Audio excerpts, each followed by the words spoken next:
नमस्कार मित्रों, वैदिक साहित्य के सामान्य परिचय के दूसरे पार्ट में आपका स्वागत है। आशा करते हैं आप लोगों ने प्रथम वीडियो को देखा होगा और आप लोगों को पसंद आया होगा। आप लोगों की तैयारी कैसी चल रही है जेट 2026 की, ज़रूर बताएं कमेंट में। और फिर हम आज का क्लास आगे शुरू करते हैं। प्रमुख वैदिक छंद। ऋग्वेद में प्रमुख छंद 7 हैं। गायत्री छंद, उष्णिक छंद, अनुष्टुप छंद, बृहति, पंक्ति, त्रिष्टुप और जगति, ये 7 हैं। और छंदों में अलग अलग अक्षर हैं। गायत्री में 24 अक्षर हैं, उष्णिक में 28 अक्षर हैं, अनुष्टुप में 32 अक्षर हैं, बृहति में 36, पंक्ति में 40, त्रिष्टुप में 44 और जगति में 48। ये याद रखना है, कई बार ये पूछ देता है गायत्री छंद में कितने अक्षर होते हैं, या फिर अनुष्टुप छंद में कितने अक्षर होते हैं, त्रिष्टुप छंद में कितने अक्षर होते हैं, 44। और एक बात ध्यान रखनी है, यदि वैसे तो गायत्री छंद जो है 24 अक्षर का होता है, लेकिन यदि एक अक्षर कम हो जाए तो वो निचरित गायत्री कहलाता है, और 2 अक्षर कम हो तो विराट गायत्री। इसी तरीके से एक अक्षर यदि बढ़ जाए, 25 अक्षर हो जाए तो वो भूरिक गायत्री कहलाता है, और 2 अक्षर बढ़ जाए तो स्वराट गायत्री। और एक छंद है जो ऋग्वेद में मिलता है, सक्वरी, उसमें 56 अक्षर हैं। अब आइए ज्योतिष। ज्योतिष का अर्थ पिछले वीडियो में हमने छंद तक पढ़ा था, अब उसके आगे हम ज्योतिष के बारे में पढ़ेंगे। ज्योतिर्विज्ञान, अलग अलग विद्वान ज्योतिष के बारे में कहा है। ज्योतिषाम अयनम काल ज्ञानम प्रवक्ष्यामि, ये लगध ने कहा है। ज्योतिषाम अयनम चक्षु, पाणिनि शिक्षा में कहा गया है। ज्योतिष को चक्षु बताया गया है। यथा शिखा मयूराणाम नागानाम मणयो यथा तद्वद वेदांग शास्त्राणाम गणितम मूर्धनि स्थितम। जैसे मयूरों में शिखा और नागाना मणियों, सर्पों में मणि, वैसे ही सारे वेदांग शास्त्रों में गणित जो है मूर्धन्य है, सबसे ऊपर स्थित है। अब देखिए वैदिक पाठ। वैदिक पाठ 2 प्रकार का होता है, प्रकृति पाठ और दूसरा विकृति पाठ। प्रकृति पाठ भी 3 तरीके से करते हैं, संहिता पाठ, पद पाठ और क्रम पाठ। और ये जो विकृति पाठ है वो 8 प्रकार का होता है। जटा माला शिखा रेखा ध्वजो दंडो रथो घनः अष्टो विकृतयः प्रोक्ताः क्रम पूर्वा महर्षि भी। ये याद रखिएगा, कई बार ये क्रम से पूछ देता है। जटा माला शिखा रेखा, ये आगे पीछे कर देगा, वो बोलेगा कि सीरियल से कीजिए, क्रम से कीजिए, इसको सही कीजिए। तो याद रखना है, जटा माला शिखा रेखा ध्वजो दंडो रथो घनः अष्टो विकृतयः प्रोक्ताः क्रम पूर्वा महर्षि भी। इसमें से जो घन पाठ है सबसे बड़ा और कठिन होता है। अब आगे आइए, वंश मंडल। ऋग्वेद में 10 मंडल हैं, उसमें से द्वितीय मंडल से लेकर के सप्तम मंडल तक को वंश मंडल कहा जाता है। और सभी मंडल के देवता हैं, ऋषि हैं, वो भी देख लीजिए। यहाँ पर जो गृत्समद हैं ये द्वितीय मंडल के ऋषि हैं। उसी तरीके से आगे तृतीय मंडल के विश्वामित्र ऋषि हैं, और वामदेव चतुर्थ मंडल के ऋषि हैं। पंचम मंडल के ऋषि हैं अत्रि, षष्ठ मंडल के ऋषि हैं भारद्वाज, और फिर सप्तम मंडल के ऋषि हैं वशिष्ठ। कई बार ये ऐसा प्रश्न पूछते हैं कि जो ये गृत्समद ऋषि हैं वो कौन से मंडल के हैं, मधुछंदा ऋषि हैं वो कौन से मंडल के हैं। वो प्रथम मंडल के हैं ऋषि मधुछंदा, गृत्समद द्वितीय मंडल के, अत्रि पंचम मंडल के ऋषि हैं, और भारद्वाज जो हैं छठे मंडल के ऋषि हैं। ये सब 2-3 याद रख लीजिए। अब देखिए ऋग्वेद की शाखाएं। ऋच्यते स्तूयते अनया इति ऋक्।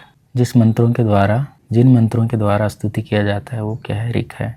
अब महाभाष्य में ऋग्वेद की 21 शाखाएं बताए गए हैं।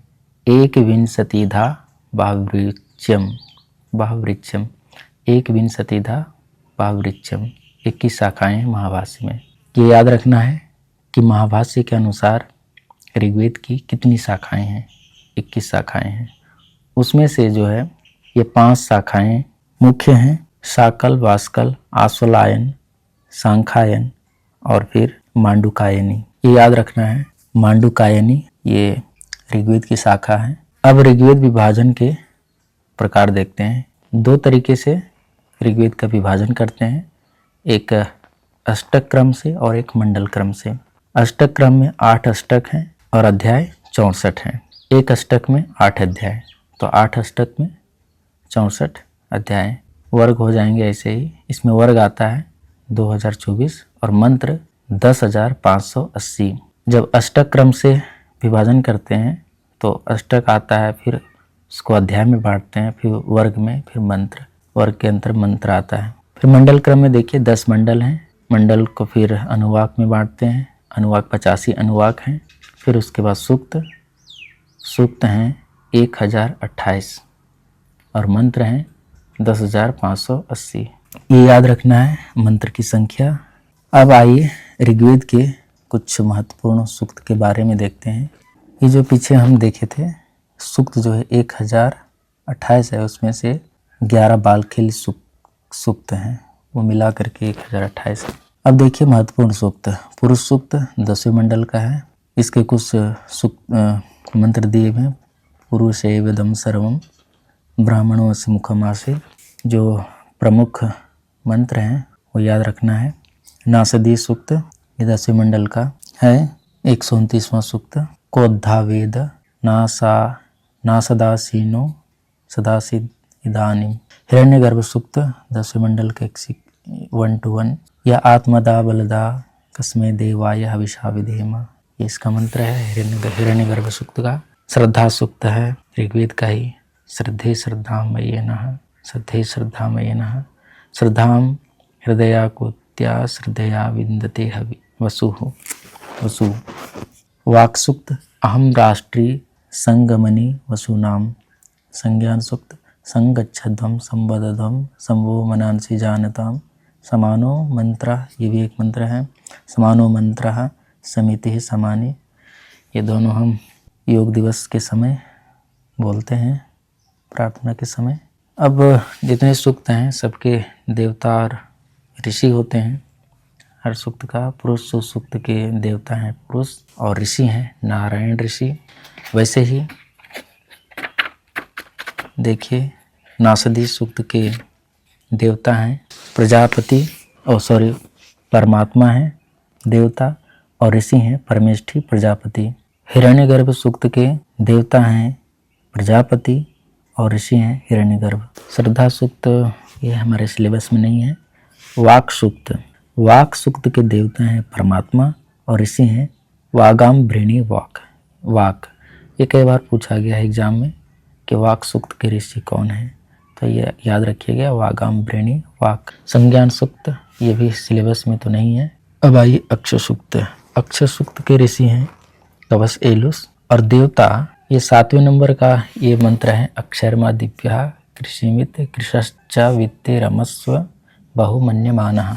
इस मंत्र में देवता कृषि है और बाकी जितने भी मंत्र हैं सब में देवता अक्ष हैं, याद रखना है। 7वें छोड़ करके सबके देवता अक्ष हैं और ऋषि कवस एलुस। आगे फिर दान स्तुति सूक्त इसी का है ऋग्वेद का। विवाह सूक्त भी इसी में है। ऐसे विवाह सूक्त अथर्ववेद में भी आता है। अब आइए संवाद सूक्त। संवाद सूक्त क्या होता है? संपूर्ण ऋषि वाक्यम तो सूक्तम इत्यभिधीयते।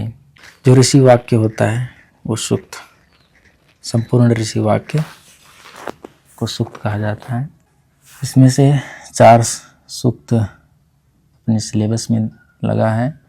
पूर्वरवा उर्वशी संवाद सूक्त 10वें मंडल का है, 95वां सूक्त है ये याद रखना है। कई बार यह पूछ देता है कि कौन से मंडल का कौन सा सूक्त है। विश्वामित्र नदी संवाद सूक्त 333, यम यमी संवाद 10वें मंडल का 10वां सूक्त 10-10 और शर्मा पणि संवाद सूक्त 10वें मंडल का 108वां सूक्त। और ये जो खिल सूक्त हमने देखा, खिल सूक्तों का संकलन प्रोजी ब्यूलर ने किया। जो हम सूक्तों की संख्या गणना किए थे 1028, उसमें खिल सूक्त मिला करके था बाल खिल सूक्त। तो ये खिल सूक्तों का संकलन प्रोजी ब्यूलर ने किया था। पुररवा उर्वशी संवाद सूक्त के यहाँ 3 मंत्र दिए हुए हैं। समस्मिन् जायमान आसत ग्रा उत्तेम वर्धन नद्यः स्वगुरुतः।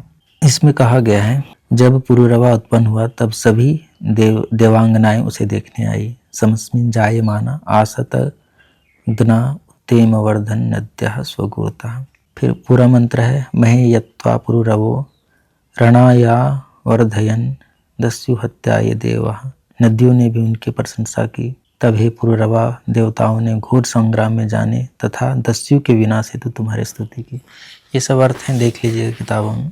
अस्तम ननक्षे यस्मिन चाकंदीवा नक्तम स्नाथिता वैतसेना। हे उषा उर्वशी यदि स्वसुर को भोजन कराना चाहती तो निकटस्थ घर से पति के पास जाती। अपस्मा मत्तर संति न भुज्युस्था अत्र सन्नथस्पृशो नास्वाहा। जब पुरुरवा मनुष्य होकर अप्सराओं की ओर गए तब अप्सराएं अंतर्धान हो गई। वे उसी प्रकार वहां से चली गई जैसे भयभीत हरिणी भागती है या रथ में योजित अश्व द्रुत गति से चले जाते हैं। पूरा मंत्र है सचा यदासु जहतीस्वत कमुमानु शिशु मानुषो निषेवे अपस्मा मत्तर संति न भुज्युस्था अत्र सन्नथा स्पृशो नास्वाहा। वैसे ही कभी हम डिटेल में पढ़ लेंगे इन सब के अर्थ। 1-2 मंत्र याद रखिएगा, एक बार ऐसे ही देख लीजिए। विश्वामित्र नदी संवाद सूक्त के मंत्र हैं 2-3, इसमें कुल 13 मंत्र हैं। हाँ, ये विशेष चीज़ है कि पुररवा और उर्वशी संवाद सूक्त में कौन सा छंद और कितने मंत्र हैं। इसमें 18 मंत्र हैं और छंद है त्रिष्टुप। यहाँ जितने संवाद सूक्त लगे हैं सब में त्रिष्टुप छंद है, सिवाय विश्वामित्र नदी संवाद के। विश्वामित्र नदी संवाद में और भी छंद हैं, लेकिन सभी में जैसे पुररवा और उर्वशी संवाद सूक्त में इसमें त्रिष्टुप छंद है, यम यमी संवाद में इसमें भी त्रिष्टुप छंद है, शर्मा पणि संवाद में त्रिष्टुप छंद है। और मंत्र संख्या देखिए, शर्मा पणि संवाद सूक्त में 11 मंत्र हैं, यम यमी संवाद में 14 मंत्र हैं, विश्वामित्र नदी संवाद में 13 मंत्र हैं और पुररवा उर्वशी संवाद सूक्त में 18 मंत्र हैं। चलिए ठीक है मित्रों, आज इतना ही। फिर अगले दिन फिर से देखेंगे पार्ट 3 में वैदिक साहित्य का सामान्य परिचय। जब ये कंप्लीट हो जाएगा तो फिर हम आगे का सिलेबस पूरा करेंगे। धन्यवाद आपको देखने के लिए।